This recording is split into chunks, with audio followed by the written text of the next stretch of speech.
m squared x cubed.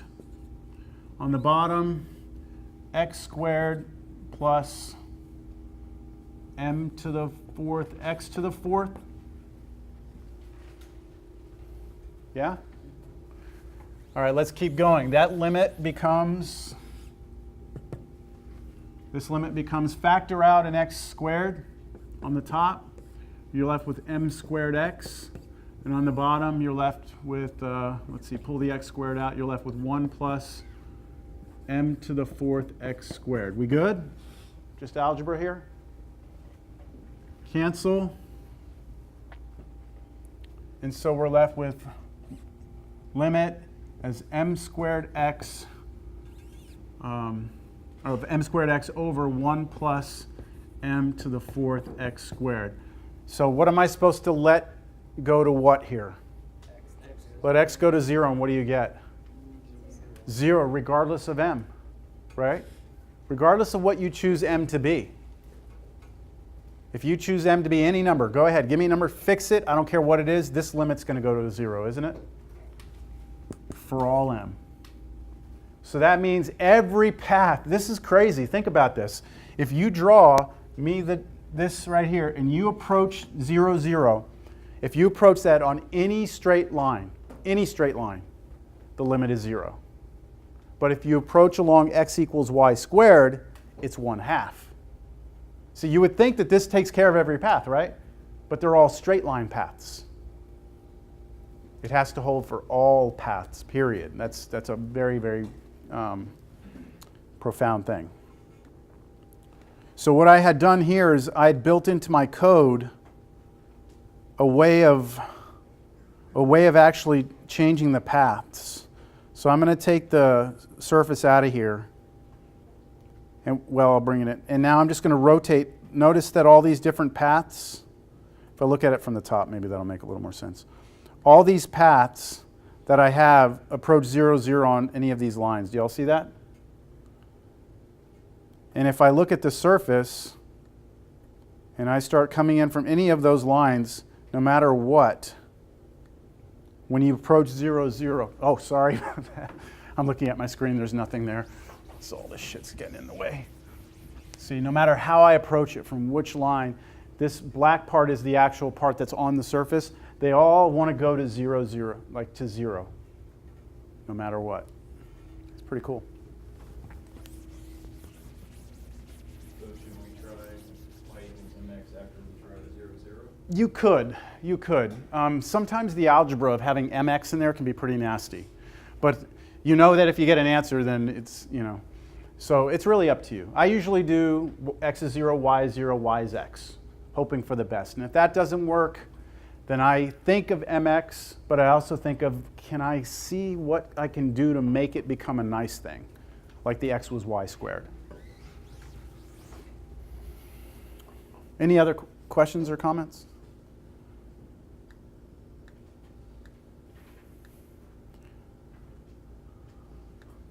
I'm going to go back to that in a second. We're going to look at this one.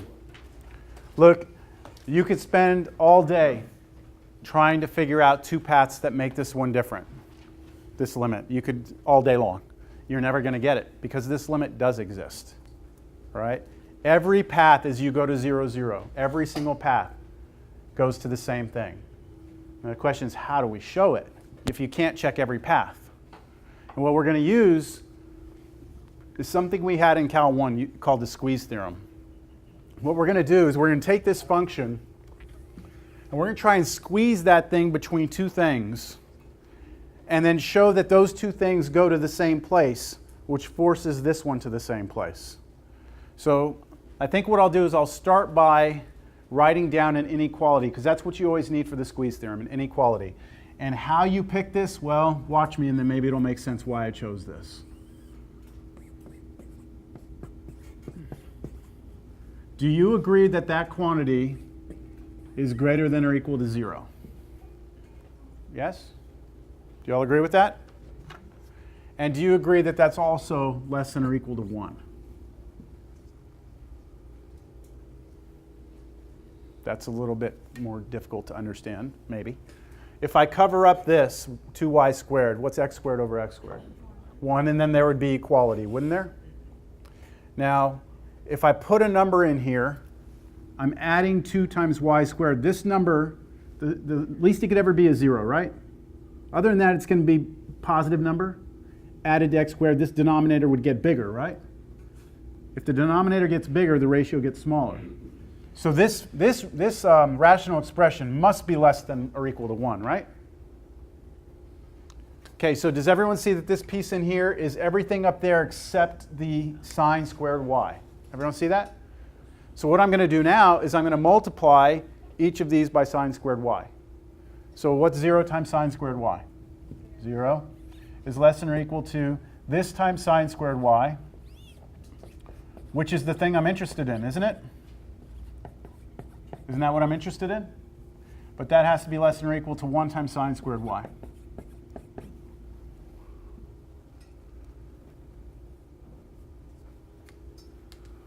You still with me? Why didn't I have to worry about flipping inequalities? Because don't you have to worry sometimes, like if you multiply by a negative, it flips? Why am I not concerned about that?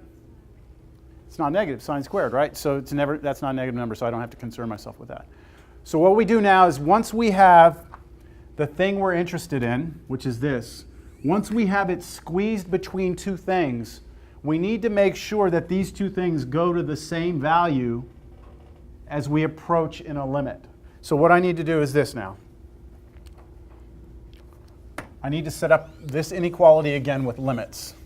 So this right here, I want the limit as xy goes to 0, 0 of 0, that's this one, is less than or equal to the limit as xy goes to 0, 0 of x squared sine squared y over x squared plus 2y squared. That's less than or equal to the limit as xy goes to 0, 0 of sine squared y. Yeah?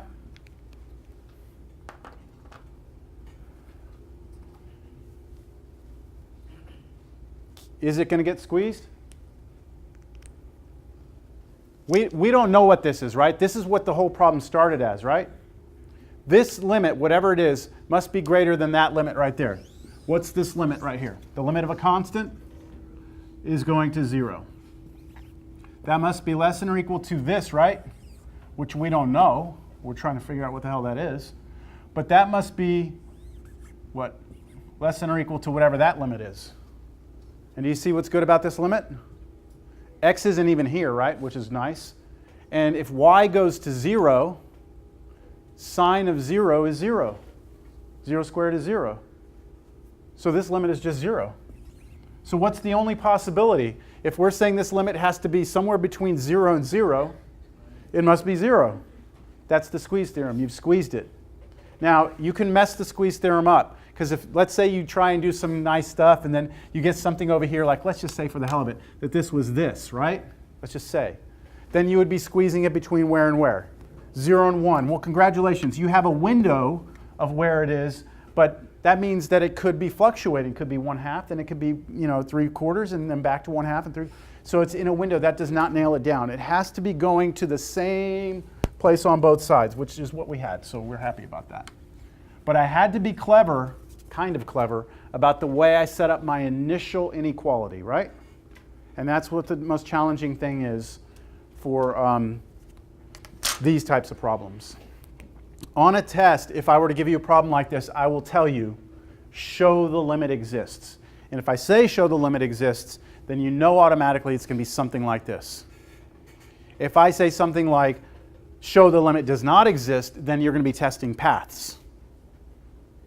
See the difference in the language? Okay. There's also a problem on the homework where it says to show the limit exists. And what they do, it's crazy, you'll see it when you get to it if you work on it, is that they don't even do a squeeze theorem. They just look at the original limit that looks like something like that.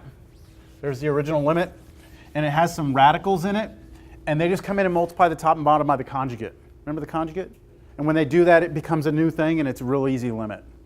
But again, it's not a very natural move just to come in with the conjugate, but it works. So be prepared for that. You'll see it on the homework. I think that's it. Continuity, not really going to get too much into this. Continuity back in Cal 1 just meant that, you know, you have a function. There you would say the limit exists, right? For continuity, we would actually need the function to be defined there, and it would fill in that hole, right? Same sort of thing for these surfaces. If we want a function of two variables to be continuous at a point, then the limit actually has to exist. So from every path, it's going to the same value. And when you actually get to that value, it's filled in. So there's no like puncture in the surface, right? But we're not going to, you know, show continuity or anything like that. But we will use this result. And this again ties into Cal 1. What types of functions are continuous? So from Cal 1, you know, all polynomials are continuous. All trig functions and rational functions are continuous on their implied domains. So it's kind of the same sort of thing. All polynomial functions of x and y are continuous everywhere. All rational functions are continuous on their implied domains. And the composition of continuous functions are continuous on their implied domains. So I guess all that's saying right here is that if someone were to give you a function like this,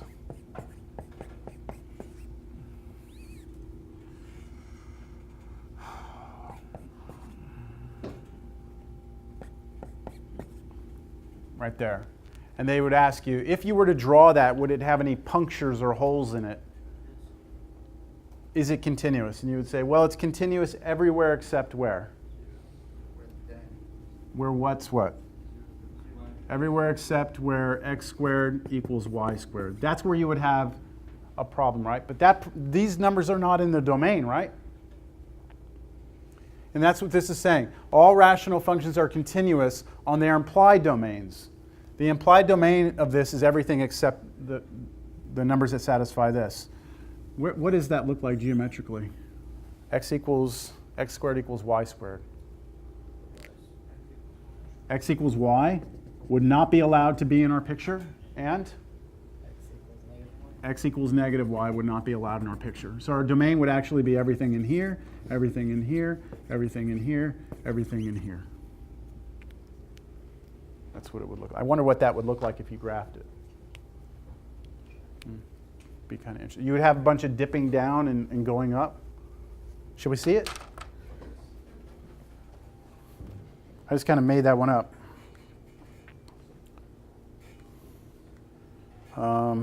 Plot 3D. What was it? X squared plus y squared over x squared minus y squared. I'll go negative 4.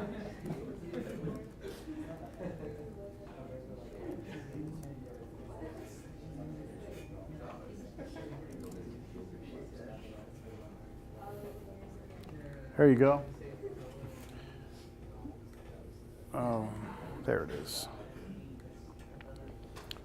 Okay, so look, the computer is having some issues. It's having some issues, right? So I'm going to do a couple of things to make this look a little bit nicer. First, I'm going to take the mesh out. I don't like the meshing. And then what I'm going to do is I'm going to force it to plot more points. And let's try 25 first to see. That got a little bit nicer. Let me try 40. It's pretty easy to bring the computer to its knees here if you go too far with this. There we go. That's a lot better. Do y'all see that? Huh? Can you all see that? It's a little better? It's a lot better. Thank you. How about we do this? Range. Range. Let's go range 20. Oh, plot range. Oops. That didn't help. Well, you get the idea, don't you? You got the idea. If you look at it from the side like this, looks a lot like a rational function from Cal 1, right? I mean, sorry, from college algebra. Rational, but it's a big surface of them. So this is just, these like vertical pieces are like where the computer's like, I don't know what to do, so it draws a vertical sheet. You can't do that.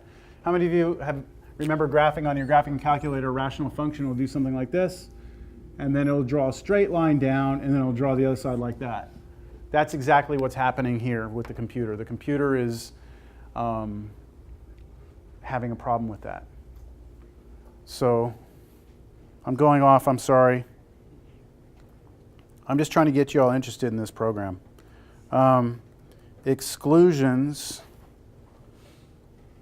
and then I got to remember the syntax for this. Exclusions, x squared equals y squared. I think I may have messed this up, but I'm going to try. Okay, there we go. That worked. So what I did is I told the computer that if you ever try and plug in x squared equals y squared, to not do that, to take those out. I hate this stupid box they put around it too.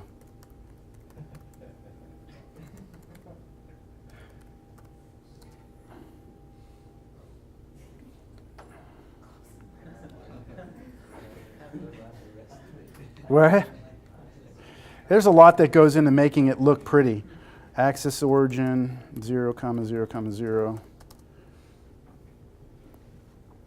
There we go. Okay, that's about as good as it's going to get. You'll see it now? See, I helped the computer not freak out anymore. That's what that surface looks like. So it's continuous on its implied domain. So as long as you're on the sheet itself, you're not going to have any weird punctures in it. It does become asymptotic, right? But it's not going to be like all of a sudden you're moving along and all of a sudden it just vanishes. It's going to be some sort of continuous sheet.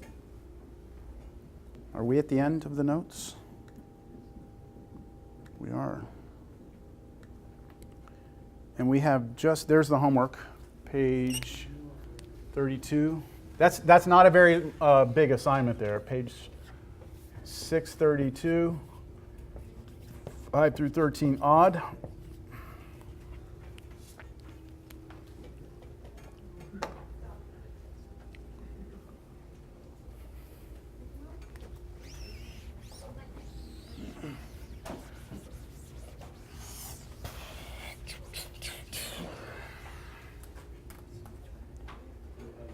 All right. We have, what, about 10 minutes, 12 minutes? I think that's just enough time for us to get introduced to the next topic. All right? I know, come on. It's Monday, right?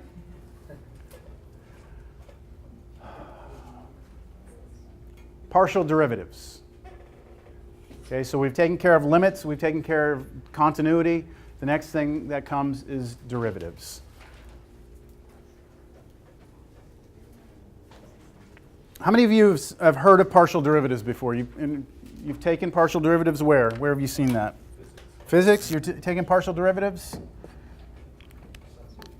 Some in differential equations? Yeah, absolutely. So what the heck is a partial derivative? Well, we're going to try and get a visual of it to start here with functions of 2 variables, although the idea extends to functions of 3 variables and 4 variables.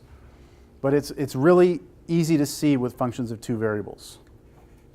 So we're going to begin by just reminding ourselves of what it was like in Cal 1.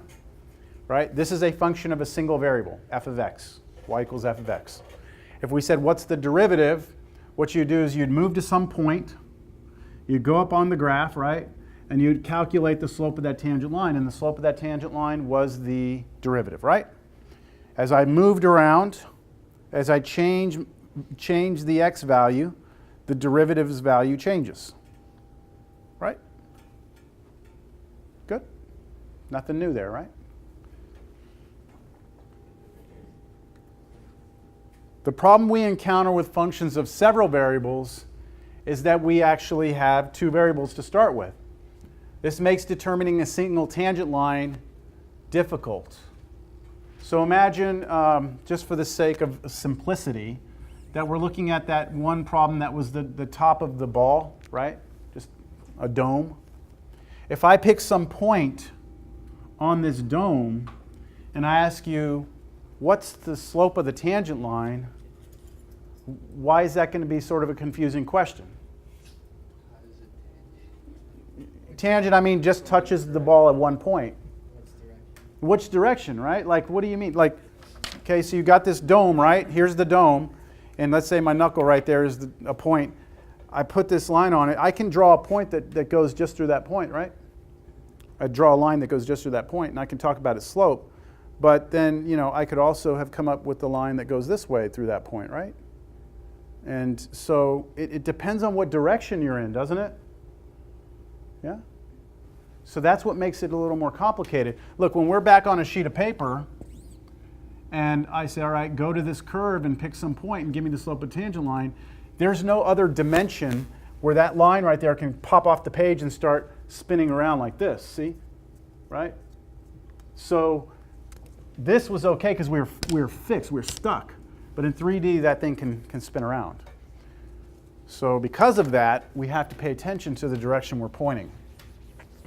And what would be one particular direction that might be pretty natural for us to think? So, perpendicular how? I'm going to try and do a demo without hurting myself. So the x-axis is going out that wall over there, right? The y-axis is coming out over here, yes? Z is up. There's a surface right here. I'm going to go climb up on the surface. I better bring this with me. Okay, so I'm going to go climb up on the surface onto a point. Okay, I know this might get dangerous. Hold on. Okay, so I'm up here on the surface, right? And there's some curvature to it, so I'm kind of keeping myself balanced on it. And I'm going to try and put this on that point that's on the surface. Which way should I point? Should I point over there? Should I point over here? Which way should I point? What seems natural to you? Follow one of the axes. Over what? Follow one of the axes. Okay, so follow one of the axes. So that x-axis went out that way, right? So why don't I rotate this? And so I'm going through that point, but I'm running parallel to the x-axis, right? Another way I could point, got physics going on up here, okay? So I could point parallel to the y-axis, couldn't I? Of course, I could do anything else too, but naturally it seems like down the same directions as the axes would be our first place to start. And that's where we do start. Does that make sense? Now later on, we realize that, you know, it doesn't matter which direction you point. We have something called the directional derivative, which you can change that direction to whatever you want it to be. But for now, it's going to be parallel to the axes. So here it comes. Here's me standing on that surface. Do you see me right there? See me at that point? Yeah? Now, I've got my x-axis coming out this way towards you, which was like the room over there. And then over here, yes? And so first thing I'm going to do is I'm going to point down parallel to the x-axis, which should be like this. Why did that get smaller? So it's like I was standing up on there, right? And I came through and I cut through the whole surface with a plane, didn't I? When I cut through the surface with a plane, that means the y-coordinate on any of those points, right, is fixed. Remember, y is the distance from here over. I'm fixing that. So do you all see that? That's y equals a constant. Right? Your y-axis is along this back wall. I'm fixing that y to be constant. Do you all see it that way? If I fix y to be constant, then this plane actually cuts through my surface, and where it cuts through the surface, it creates a curve, doesn't it? Yes? So what I'm going to do now is so remember, y right now is fixed constant, right? Y is fixed to be constant. What I'm going to do now is I'm going to pull the actual surface out of here because it's just going to get in our way. And then I'm going to walk way down the y-axis, way down there, and turn around and take a look at it. And when I do that, that's what I see. Right? And this is a Cal 1 problem now. You have a curve, right? And we could very easily find the slope of that line, which would be there. And if I want to, remember y is fixed, right? Y is fixed. If I change my x value, I will move along this curve, won't I? Now I'm going to bring the picture back in because I think it's important for you to see where I just came from. There it is. I'm going to bring the surface back into this. Here it comes. Okay? So all I had done, I started the problem like this.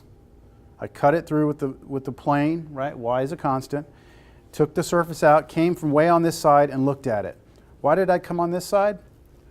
Well, because that means these x values are positive to my right and my z values are positive this way. If I were to have come in from the other side, then it would have been x negative values. So that's why I chose to look at it from here. Did y'all see it? Surface gone. There it is. Now, that was with me standing up on the chair, deciding to point in the direction that was parallel to the x-axis. But we also said, let's do the y-axis. So let's take a look at how that changes the problem. So I'm going to take that out of here, bring the surface back in, bring my point back to some reasonable position. There we go. And then take that out of there. Actually, I think I'll leave it there for a second so you can see when I fix an x value, the plane I'm cutting through with is running this way now, right? Perpendicular to the other one. So I'll take the other one out. I'll pull the surface out. And then I'll just kind of turn it and look at it this way. This curve lives more in like the YZ plane, doesn't it? YZ. I'm going to go walk way out to infinity and take a look backwards. Pull that surface completely out. And now I've got this.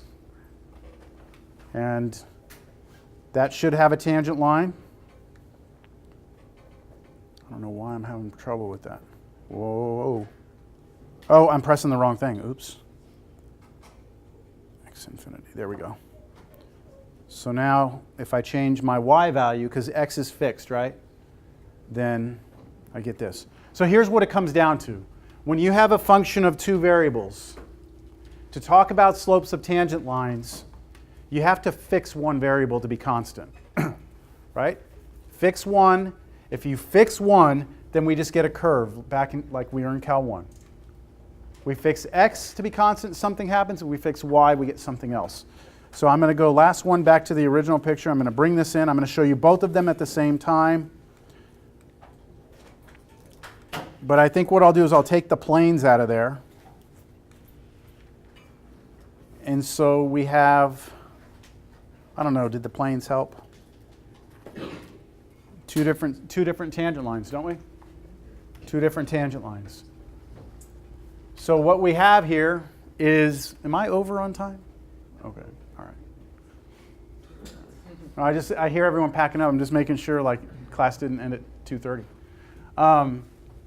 If I fix my y value, if I hold my y value constant, we call that the partial derivative with respect to x, meaning that x is the variable, y is the constant.